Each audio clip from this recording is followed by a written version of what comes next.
साहब, आज जो टंगडार में जो वाक़या पेश है जिसमें आपने नार्कोटिक्स में कई लोग पकड़े हैं और उनके कब्जे से भारी मिकदार में जो है कुछ पकड़ा भी, तो ये कहेंगे कि हम आपसे जानने की कोशिश करिए आखिर क्या वजह है कि लाइन ऑफ कंट्रोल से ये चीज़ें आ जाती हैं। आज हम लोगों ने एक केस रजिस्टर किया है जिसमें 3 लोगों का अरेस्ट किया है और उस केस में हमें ये पता चला कि जो तीनों लोग हैं वो अक्रॉस बॉर्डर आर्म्स, एम्यूनेशन और नारकोटिक्स की तस्करी करते हैं। तो इसमें हम लोगों ने आज 500 ग्राम हेरोइन पकड़ा है, लगभग 5 किलो से ऊपर हम लोगों ने एक्सप्लोजिव्स पकड़ा है, 3 पिस्टल और 76 राउंड पिस्टल्स के पकड़े।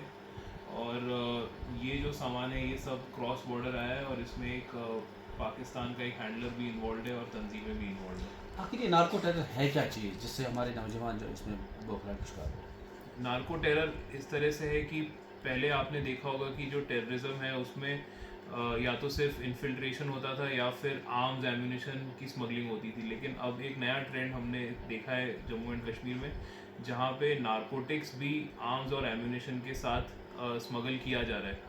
तो ये जो है ये हमारे लिए एक बड़ी ही सीरियस डेवलपमेंट है, क्योंकि नारकोटिक्स जैसे हम सब जानते हैं कि उससे जो हम लोगों के यूथ है उस पर बहुत ख़राब इम्पैक्ट पड़ता है। तो नारकोटिक्स का आना एक बहुत ही सीरियस प्रॉब्लम है जो हम अब फेस कर रहे हैं। आपको लग रहा है कि सब उस पार यानी पाकिस्तान से ही आ रहा है और यहाँ के नौजवानों को इसमें धकेलने की कोशिश, साजिश। बिल्कुल, नार्को टेरर के 2 मेन ऑब्जेक्टिव्स हैं। एक ऑब्जेक्टिव ये है कि जो टेररिस्ट और टेररिज्म का जो पैसा है वो पेमेंट करने की एक करेंसी बन गया है नारकोटिक्स। तो जैसे कि हमने 500 ग्राम जो आज हेरोइन पकड़ा है उसकी मार्केट में वैल्यू है, ब्लैक मार्केट में वैल्यू है करीब 2.5 करोड़ रुपए।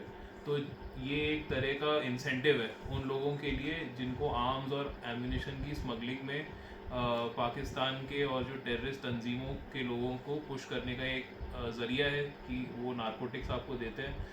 तो जो लोग हैं, जो गरीब लोग हैं, जो बॉर्डर के पास हमारे लोग रहते हैं, उन लोगों को ये दिखता है कि इससे हम लोग ये पैकेट नारकोटिक्स से हम लोग अपनी इलीगल इनकम कमाएंगे और अगर इसके साथ आर्म्स एम्यूनेशन अंदर जाने पड़ते हैं तो उससे कोई फ़र्क नहीं पड़ता है। तो ये एक तरह का इंसेंटिव है, एक करेंसी है। और जो दूसरा इशू है वो ये है कि जो हमारी यूथ है, ये सब नारकोटिक्स हमारे कंट्री में आता है तो जो यूथ है वो उनके पास जाता है और वो जब नारकोटिक्स कंज्यूम करते हैं तो उससे उन वो जनरेशन और उनकी मेंटल हेल्थ और फिज़िकल हेल्थ और ये पूरी जनरेशन को इम्पैक्ट करता है। तो ये एक सीरियस इशू क्या है। जम्मू कश्मीर पुलिस इसके लिए कोई पर्टिकुलर अप्रोच इस्तेमाल कर रही है, क्योंकि अब 2 जराइम एक साथ सामने आ रहे हैं, इसके लिए क्या पर्टिकुलर स्ट्रैटेजी अपनाएगी अब जम्मू कश्मीर पुलिस? ये हम लोगों का इस साल का दूसरा नार्को टेरर मॉड्यूल का केस है। एक केस हम लोगों ने जनवरी में भी रजिस्टर किया था जिसमें भी भारी मात्रा में रिकवरी थी आर्म्स, एम्यूनेशन और नारकोटिक्स की,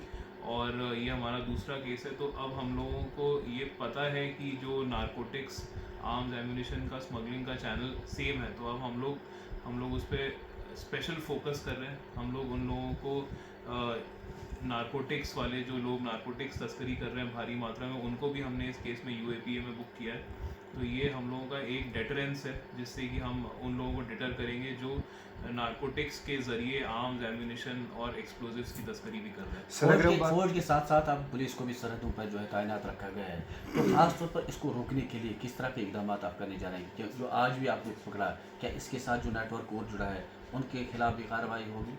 बिल्कुल, ये पूरा नेटवर्क हम इन्वेस्टिगेट करेंगे। इसमें FIR रजिस्टर्ड है तो पूरी इन्वेस्टिगेशन इसमें चलेगी। हमें इसमें कुछ पाकिस्तान बेस्ड हैंडलर्स का भी पता चला है तो उनको भी हम इस केस में चार्जशीट करेंगे। तो और भी इसमें हम लोगों को उम्मीद है कि जैसे जैसे हम लोग और इन्वेस्टिगेशन करेंगे वैसे और लोगों का नाम भी सामने आ सकता है। तो जितने भी लोगों का नाम सामने आता है उन सबको हम इसमें ही बुक करेंगे। कई जगहों पर आपने प्रॉपर्टीज़ भी जो है अटैच की है, क्या जो इस तरह के सिस्टम में मुलविस हैं क्या उनके खिलाफ उनकी प्रॉपर्टी उनको भी अटैच करने का सिलसिला शुरू किया जाएगा जम्मू कश्मीर पुलिस की तरफ से? बिल्कुल, हम लोगों ने करीब 13 NDPS केसेस में अभी तक प्रॉपर्टीज़ अटैच कर ली हैं। तो ये जो केस है इसमें भी कमर्शियल क्वांटिटी नारकोटिक्स है और हर कमर्शियल क्वांटिटी नारकोटिक्स में जो जो लोग एक्यूज होते हैं उन सबकी प्रॉपर्टी अटैच होने का प्रोविज़न है, तो वो हम ज़रूर अटैच इस करेंगे। एक सवाल ज़रूरी है, इस जो नार्कोटिक्स है आपकी बात जो रेशो बढ़ चुका है, क्या ये ड्रग्स वाला भी रेशो थोड़ा गिरा हुआ है या उस ग्राफ में कोई चेंज आई है? आपके जब आप पूरी चीज़ों को एनालाइज करते हो तो कैसे देखते हो अभी के बाद, क्या ये अभी रुझान बढ़ा है या कम हुआ है? तो हम लोग ये देख रहे हैं कि जब से हमें ये ट्रेंड के बारे में पता चला है नार्को टेरर, तो हम लोगों ने जो नार्कोटिक स्मगलर्स हैं उनके अगेंस्ट कड़ी से कड़ी कार्रवाई करी है। तो आज की तारीख में मेजर जो नार्कोटिक स्मगलर हैं कुपवाड़ा के, या मैं बात करूं खासकर करना के, तो उनके खिलाफ हमने किसी ना किसी तरह की कानूनी कार्रवाई रखी हुई है। उसमें से काफ़ी सारे लोग हैं जो प्रिवेंटिव डिटेंशन, एक उसमें प्रोविज़न है पिट NDPS, उसमें हमने बंद किया है। कई लोग हैं जो कमर्शियल क्वांटिटी नारकोटिक्स के केसेस में बंद हैं, तो ऐसे केसेस में बेल भी पाना बहुत मुश्किल होता है। तो सबसे पहला हमारा फोकस है वो ये है कि हम एनफोर्समेंट और प्रिवेंटिव एक्शन, इन दोनों चीज़ पे फोकस कर रहे हैं। तो जितने भी लोग हैं जो इन चीज़ों में, उनको हम बुक करके कोशिश कर रहे हैं कि वो आउट ऑफ सर्कुलेशन। उन लोगों के लिए क्या पैगाम होगा जम्मू कश्मीर पुलिस की तरफ से, या कड़ा पैगाम हम मानेंगे, जो आज भी ये तस्करी कर रहे हैं, चाहे वो नार्को हो, चाहे वो मंशियात हो, या कुछ और हो, या सामान की तस्करी कर रहे थे, उनके लिए जम्मू कश्मीर पुलिस बहैसियत SSP क्या पैगाम होगा? ये पैगाम यही है कि हम लोग जो है ज़ीरो टॉलरेंस है हमारे नारकोटिक्स के लिए, और ज़ीरो टॉलरेंस है किसी भी तरह की स्मगलिंग के लिए। तो ये जो पुराने ट्रेडिशनल स्मगलिंग रूट्स हैं, इसमें बिल्कुल भी कोई ये नहीं मान के चल सकता है कि नारकोटिक्स का काम चल सकता है। तो हम लोगों ने इसके अगेंस्ट कड़ी से कड़ी कार्रवाई करेंगे, और किसी को भी हम लोग कम से कम क्वांटिटी या ज़्यादा से ज़्यादा क्वांटिटी, हम लोग यही कोशिश करेंगे सबको बराबर तरह से हम कानून के सामने खड़ा करेंगे और उनके अगेंस्ट लीगल एक्शन। एक और बात है कि जो आज सामान वगैरह एमुनिशन वगैरह पकड़ा है, क्या कुछ मालूमात है कि क्या क्या उनके कब्जे से बरामद हुआ? हमने 3 पिस्टल बरामद करी है, उसमें 76 पिस्टल राउंड्स थे। उसके अलावा 5 किलो से ज़्यादा हमने एक्सप्लोजिव्स बरामद किए, जो हम FSL भेज के उसको कराएंगे, उसकी एनालिसिस भी करवाएंगे।